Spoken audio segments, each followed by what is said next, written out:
1998, the members of the Tectonic Theater Project traveled to Laramie, Wyoming, and conducted interviews with the people of the town.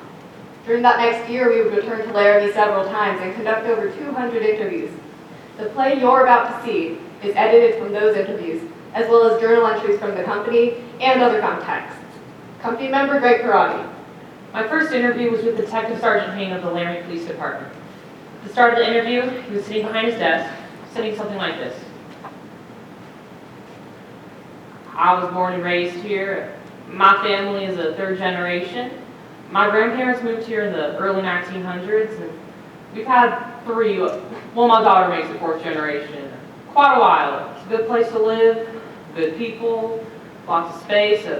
Now, all the towns in southern Wyoming are laid out and spaced out because of the way the railroad come through. It was how far they could go before having to refuel and rewater, and Laramie was a major stopping point. That's why all the towns are spaced so far apart. We're one of the largest states in the country, and one of the least populated. There's so much space between people and towns here. So much time for reflection. Rebecca Hilliker, head of the theater department at the University of Wyoming. You have an opportunity to be happy in your life here. I found that people here were nicer than they were in the Midwest because they were happier. They were glad the sun was shining, and it sure shines a lot here. And then you got your old-time traditional type ranchers. They've been here forever. Laramie's been the hub of where they come for their supplies and stuff like that. Stewardship is one thing all of our ancestors taught us. Eileen Engen, rancher. If you don't take care of your land, you ruin it and you lose your living. So first you gotta take care of your land and do everything you can to improve it. I love it here. Doc O'Connor, limousine driver. You couldn't believe back then mess out there back east. Best thing about it's the climate, the cold, the wind. They say the Wyoming wind will drive man insane, but you know what? It don't bother me. Well, some of the times it bothers me, but most of the time it don't. And then you got the university population. I moved here after living in a couple of big cities. Philip Dubois, president of the University of Wyoming. I loved it, but you'd have to be crazy to let your kids out after dark. And here, in the summertime, I let my kids play out until 11 at night, and I hardly think twice about it. And then you got the people who live in Laramie, basically. I moved here from rural Texas. Zachy Salmon, Laramie resident. Now, here in Laramie, if you don't know someone, you will definitely know someone they know. So it can only really be 1 degree removed at most. And me, I love it. I mean, I love to go to the grocery store because I get to visit with 4 or 5 or 6 people every time I go. And I don't really mind people knowing my business because what's my business? I mean, my business is basically good. I like the trains too. The trains, they don't bother me. Okay, well, some of the times they bother me, but most of the time they don't. Even though one goes by every 13 minutes out where I live. Doc actually lives up in Bosler, but everyone in Laramie knows him. He's also not really a doctor. I used to carry cattle.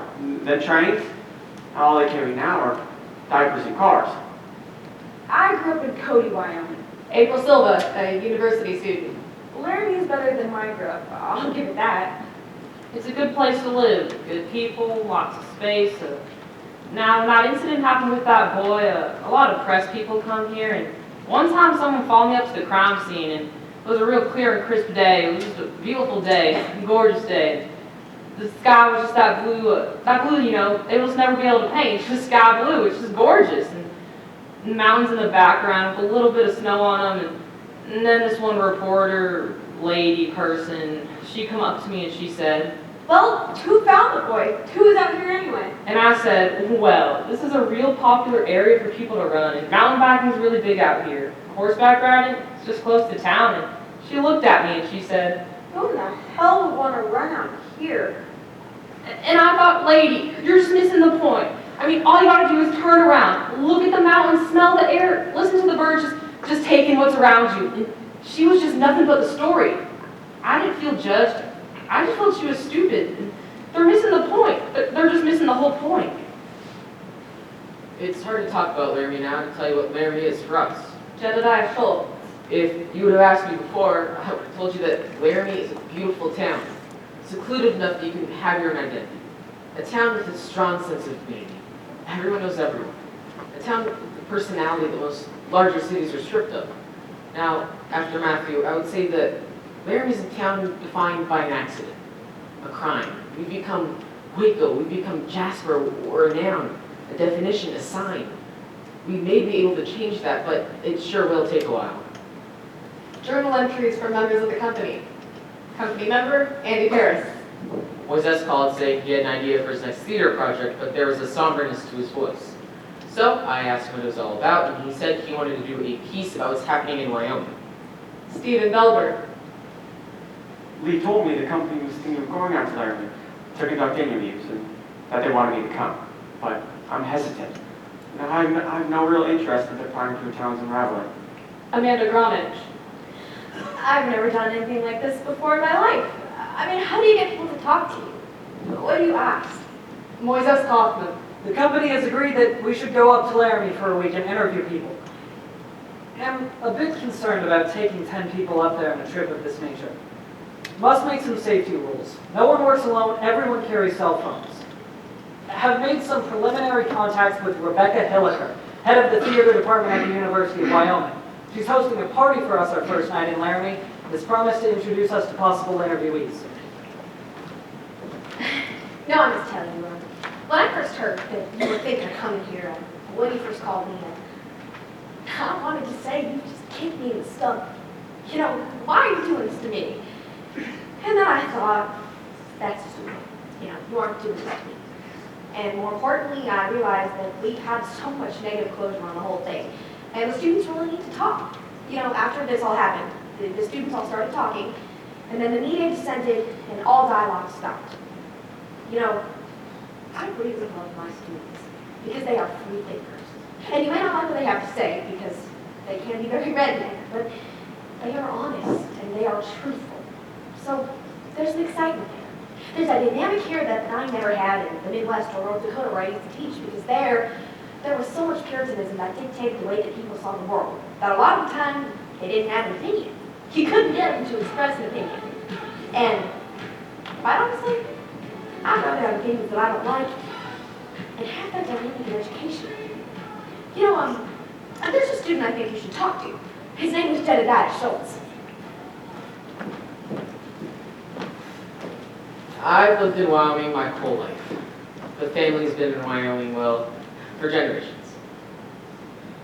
When it came time for me to go to college, my parents couldn't afford to send me to college. And I wanted to study theater. And I knew that if I was going to go to college, I was going to have to get on a scholarship. And they have this competition each year, this Wyoming State High School competition. And I knew if I didn't take first place in duets, then I wasn't going to get a scholarship. So I went to the theater department of the university looking for good scenes. And I asked one of the professors, I was like, I need a killer scene. And he was like, here you go. This is it. And it was from Angels in America.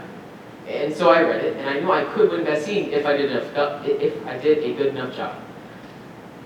And when the time came, I told my mom and dad so they would come see me in the competition. Now you have to understand, my parents go to everything, every ball game, every hockey game, everything that I've ever done. And they pulled me into their room, and they told me that if I did that scene, they would not come see me in the competition. Because they believe that it's wrong. Homosexuality is wrong. They felt that strongly about it, that they wouldn't come see their son do probably the most important thing he'd done to that point in his life.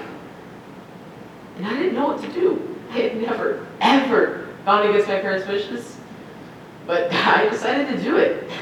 And the only thing I can remember from the competition is when we were finished, me and my scene partner, we came up to each other and we shook hands. And there was a standing ovation. Oh man, it was amazing. And we took first place and we won. And that's how come I can afford to be here at the university, because of that scene. It's one of the best moments of my life. And my parents weren't there. This day is the one thing my parents didn't see me do. Thinking back on it, I asked myself, why did I do it? Why did I oppose my parents? Because I'm not gay. So why did I do it? And I guess the only honest answer I can give is, well, I wanted to win.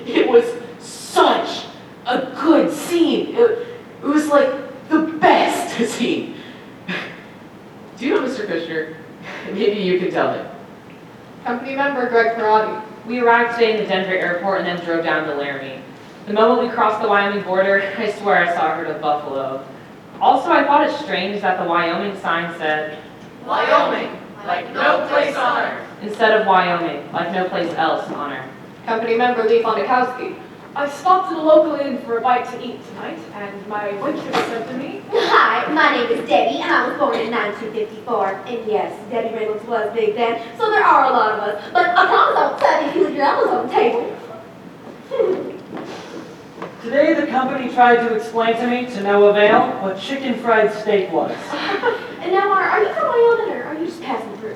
oh, we're just passing through. Company member Barbara Pitts. We arrived in Laramie tonight, just past the Welcome to Laramie sign. Population 26,867. The first thing to greet us was Walmart. In the dark, we could have been on any main drag of America.